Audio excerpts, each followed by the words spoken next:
আসসালামু আলাইকুম। কি অবস্থা সবার? আলহামদুলিল্লাহ সকলেই ভালো আছেন। আমিও ভালো আছি। আজ একটা উইসকো 4X কাস্টম বিল নিয়ে আপনাদের মাঝে হাজির হলাম। অ্যা বলা যায় যে প্রায় অনেকদিন পরই বা মাসখানেক হইছে নাকি আমি জানি না। হ্যাঁ, মাসখানেক হয়ে গেছে। আগস্ট মাসের ১০ তারিখ বা সম্ভবত ১১ তারিখ একটা কাস্টম বিল নিয়ে হাজির হয়েছিলাম। এটা হলো বোর্সের অরোরা একটা কাস্টম বিল ছিল। ওইটা অনেক হাই রেঞ্জের একটা সাইকেল ছিল। এটা লো রেঞ্জের একটা বলা যায় যে একটা ইস্টার্ন সাইকেল নিয়ে আজকে হাজির হলাম। যারা ইস্টার্ন সাইকেল কম বাজেটের মধ্যে চাচ্ছিলেন তাদের জন্য এটা। আচ্ছা, এবার আমরা বলি যে এটা কবে বিল করা হয়েছে। এটা বিল করা হয়েছিল আপনাদের কুরবানির আগের মাসে, মানে বলা যায় যে মে মাসে এটা বিল করা, এবং এটার বিল্ড আপনি যদি নতুন করতে চান ওই ক্ষেত্রে আপনার 45,000 টাকার আশেপাশে গিয়ে পড়বে এটা।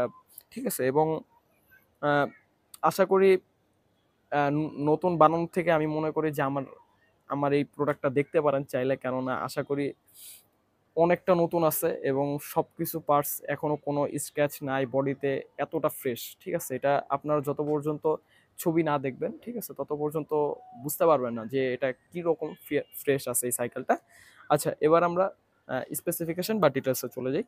ফার্স্টে আমরা দেখতে পাচ্ছি যে ফ্রেম হিসাবে আসলে আপনাদের উইসকো 4X একটা কাস্টম 4X একটা ব্ল্যাক কালারের একটা ফ্রেম, এবং সাসপেনশন হিসাবে আসলে আপনাদের নেনলিও একটা ইয়ারফর্ট 120 এর।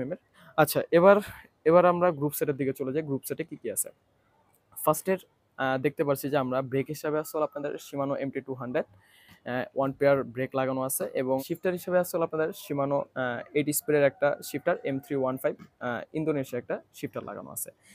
আচ্ছা, এবার আমরা রোটরের দিকে চলে যাই। রোটরে কি লাগানো আছে? রোটর হিসাবে আছে আপনাদের শিমানো RT56 160 mm ফ্রন্টে এবং রিয়ারে দুইটাই 160 mm এর রোটর লাগানো আছে। এবার আমরা ক্র্যাঙ্কে চলে যাই। ক্র্যাঙ্কে কি আছে? ক্র্যাঙ্ক হিসাবে আসলে আপনাদের IXF এর একটা হলো একটা ক্র্যাঙ্ক, যেটা হলো 32 টিতার একটা ক্র্যাঙ্ক, এটা লাগানো আছে, এবং ক্যাসেট হিসাবে লাগানো আছে হলো শিমানোর একটা 8 স্পিডের একটা ক্যাসেট, অ্যান্ড চেইনও হিসাবে আছে হলো আপনাদের শিমানো 8 স্পিডের একটা চেইন। এবার আমরা হাফসের দিকে চলে যাই। হাফসে কি লাগানো আছে? হাফস হিসাবে আসলে আপনাদের এনলি 101 মডেলের একটা রেইনবো একটা হাফস, যেটা আপনাদের চেনা পরিচিত একটা বলা যায়, এবং এটা সাউন্ডের জন্য একটা বেস্ট একটা, মোটামুটি একটা ভালোই একটা বেস্ট একটা হাফস বলা যায়। আচ্ছা, এবার আমরা প্যাডেল বা স্যাডেলের দিকে, দুইটার দিকে চলে যাই। আচ্ছা, প্যাডেল হিসাবে আসলে আপনাদের কেসিজির একটা প্যাডেল, ঠিক আছে, এটা মোটামুটি ভালোই প্যাডেল। অ্যান্ড স্যাডেল হিসাবে আসলে আপনাদের 2502 মডেলের একটা মেগনার অরিজিনাল স্যাডেল, বা অরিজিনাল না কপি আমি জানি না ভাই, এটার সম্পর্কে আমার অত ঘাটাঘাটি করা হয়নি, তাই তাও বলে দিচ্ছি এটা মেগনার 2502 মডেলের একটা স্যাডেল। আচ্ছা, এবার বলি আমরা এটা কত প্রাইসে দিচ্ছি। এটা আমরা দিচ্ছি হলো 35,000 টাকা। এটা কিন্তু নেগোশিয়েবল বা আলোচনা সাপেক্ষে। আপনারা একটু আইসেন, ফেসবুকে একটু বা পেজে একটু মেসেজ করেন বা হোয়াটসঅ্যাপে একটু নক দিয়েন। আচ্ছা, আমাদের বলে দিই এবার স্টকে কি কি আছে। আমাদের এই স্টকে এখন বলা যায় যে উইসকো 4X একটা আছে, অ্যান্ড ভ্যালুস V400 আছে।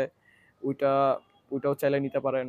ওইটা আপনার ধরেন যে যারা এমটিবি সাইকেল খুঁজতেছিলেন ওই ক্ষেত্রে ওইটা নিতে পারেন। অ্যান্ড রক রাইডও আছে, রক রাইডার আছে, রক রাইডার প্রো জেন 2। ঠিক আছে? এগুলোর সবগুলোর আমার ডিটেলস বানানো হয়ে গেছে। প্লিজ একটু ইউটিউব চ্যানেলে যারা দেখতে পাচ্ছেন তারা একটু চ্যানেলটা একটু ঘুরে দেখবেন, আশা করি পেয়ে যাবেন। অ্যান্ড ফেসবুক থেকে যারা দেখছেন তারা একটু স্ক্রল করবেন প্লিজ, দয়া করে পেজে, তাহলে পেয়ে যাবেন আশা করি। আজ এ পর্যন্তই। দেখা হবে অন্য কোনো ভিডিওতে বা অন্য কোনো সাইকেল নিয়ে। আসসালামু আলাইকুম।